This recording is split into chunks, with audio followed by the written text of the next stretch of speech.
இது அண்ணன் பொண்ணு. இது என்னவா போச்சு பாவம்? இது என்னவா பண்ணுச்சு? சினிமாவில் இருந்து விலகி தற்போது முழுமையாக அரசியலில் ஈடுபட்டு வரும் நடிகர் விஜய் தமிழக வெற்றிக் கழகத்தின் தலைவராக பல நடவடிக்கைகளை முன்னெடுத்து வருகிறார். 2026ஆம் ஆண்டு சட்டமன்ற தேர்தல் இன்னும் 2 நாட்களில் நடைபெற உள்ள நிலையில் தவக சார்பில் விஜய் பல பகுதிகளுக்கு சென்று தனது கட்சி வேட்பாளர்களுக்கு ஆதரவாக தீவிர பிரச்சாரம் செய்து வருகிறார். இந்நிலையில் தவகாவின் துறைமுகம் தொகுதி வேட்பாளர் சினோரா PS அசோக்குமார் தனிப்பட்ட முறையில் வாக்கு சேகரிப்பில் ஈடுபட்டார்.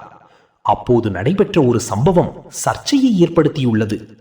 வாக்கு சேகரிப்பு நிகழ்ச்சியின் போது பேசிக் கொண்டிருந்த ஒரு பெண்ணின் வாயை அடக்கி போதும் போதும் என்று கூறி அவரை கீழே இறக்கி விட்டதாக வீடியோ வெளியாகியுள்ளது.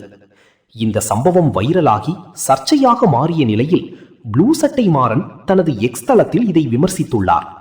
ஆனால் இதற்கு பதிலடி கொடுத்த தவகவினர் அந்த வீடியோ முழுமையாக பார்க்காமல் தவறாக விமர்சிக்கப்படுவதாக கூறி மற்றொரு வீடியோவை பகிர்ந்துள்ளனர். அந்த வீடியோவில் இவர் என் அண்ணன் பொண்ணு என்று வேட்பாளர் முன்னாரே அறிமுகப்படுத்தியதாகவும் சிலர் அந்த பகுதியை எடிட் செய்து தவறாக பரப்புவதாகவும் அவர்கள் விளக்கம் அளித்துள்ளனர். முழு வீடியோவை பார்த்த பிறகே கருத்து சொல்லுங்கள் என தவகவினர் வலியுறுத்தி வருகின்றனர்.